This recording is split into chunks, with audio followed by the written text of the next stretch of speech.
Nagsalita na nga ang nasabing sangkot na di umano ay mga contractor or individual contractor ng ABS-CBN na sila Jojo at Richard. Pero ilang mga netizen ang nagsabi na si Richard Cruz daw ay isa sa writer ng GMA. Ito po ay mula sa Fashion Police article sa mga komento mababasa nyo rito. Ayon sa kanila ay madalas nilang nakikita na isa sa scriptwriter ng GMA ay si Richard Cruz.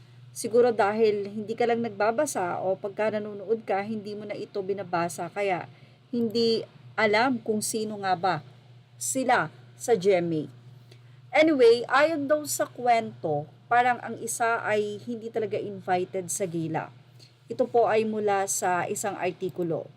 Ganun pa man, bago natin ilahad ang another story, ay nakiusap nga ang kampo nila Jojo at Richard na sana nga daw ay wag nang maglabas ng kung ano-anong issue na tila nandoon ka sa pangyayari.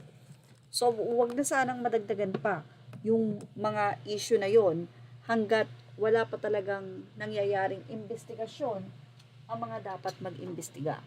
So, pakiusap nila, our client are deeply saddened by the serious allegations hurled against them, circulating on social media, and though these allegations do not mirror the true accounts of the event, we would like to reserve the rights to respond in a proper forum when we receive a copy of the formal complaint.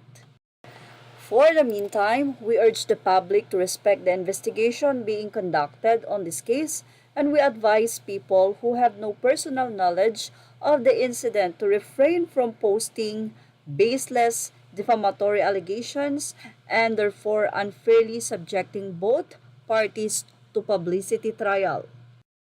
At dahil nga ang ilan ay sa mga insider at nagkakaroon sila ng source sa circle of friend or doon sa gala night, kung ano nga ba ang tunay na nangyari. Narito ang ilan sa mga inihayag ng ngayon article. Maraming may nakausap sila sa kampo ng pamilya Mulak o meron din talaga silang reliable source pero mahirap mag-confirm dahil iniimbestigahan pa rin ito. Nagtanong-tanong na rin ako sa ilan pang mapagkakatiwalaang sources pero hindi ibig sabihin ay tama ito. Ayon sa ilang napagtanungan namin, magkasama raw talaga sina Nones at Cruz pero isa sa kanila ay hindi naman daw imbitado sa GMA Gala. Kumbaga, isinabit lang ang isa at maaaring malapit sa ilan sa mga big boss kaya nakapasok at nabigyan ng upuan sa naturang pagtitipon. Hindi lang namin magets kung ano talaga ang pakay ng isa sa kanila na nagdala raw ng gamot na pampatulog. Itong si uninvited ay si daw ang may dala ng gamot. Ang kwento, kasing nakarating sa amin, may inilagay na gamot sa ininom ni Sandro, kaya nakatulog ito at hindi na alam kung ano ang ginawa sa kanya. Ayon kasi sa kwentong nakuha namin, nangyari raw ito pagkatapos na ng after party at parang mga 3:00 ng madaling araw na raw yon. Nagkayayaan pa raw silang mag-inuman sa kwarto ng dalawang independent contractors. Sinabi raw nitong uninvited na IC kay Sandro na umakyat sa kanilang kwarto sa hotel malapit sa Marriott na pinagdarausan ng gala dahil nandoon naman daw ang ilan pa niyang kasamahan. Pero nagulat daw si Sandro nang pagpasok niya ng kwarto ay siya lang pala ang nandoon kasama sina Nones at Cruz. Nagtiwala naman daw si Sandro dahil parang tito-tito na ang turing niya sa dalawa. Pero hindi raw niya alam kung ano ang inilagay sa ipinainom sa kanya dahil wala na raw siyang alam kung ano ang nangyari. So patuloy nga ng kwento na nangsabing artikulo na ito, ayon sa kanila, hindi raw niya alam kung nawalan siya ng malay o nakatulog siya. Pero nang nagising daw siya, na gulat daw siya na hinahawak-hawakan na raw siya ng isa sa dalawang suspect. Ayaw sabihin sa amin ng aming source kung anong bahagi ng katawan ni Sandro ang hinahawak-hawakan nito at kung meron pang masahol na ginawa sa kanya. Pero natakot daw si Sandro na nakiusap na tigilan na dahil naghihintay na raw ang girlfriend niya sa baba ng hotel. Sabi ng aming source, isa lang daw ang may ginagawang kahalayan kay Sandro. Yung isang independent contractor daw ay walang ginagawa. Pero ayaw maniwala ng kampo ng baguhang aktor na wala itong ginawa.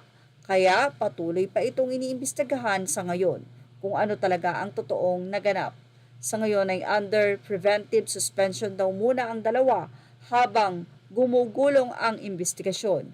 Pero ang isa sa narinig namin ay magsasampa rin daw ng kaso ang pamilya ni Sandro kaya humingi na ito ng legal advice. Pero bilang humingi naman ng confidentiality si Sandro sa isyung ito, mas mabuti sigurong tumigil na rin muna sa pagpo-post ng cryptic messages ang pamilya niya alang-alang na rin sa kapakanan ng baguhang aktor.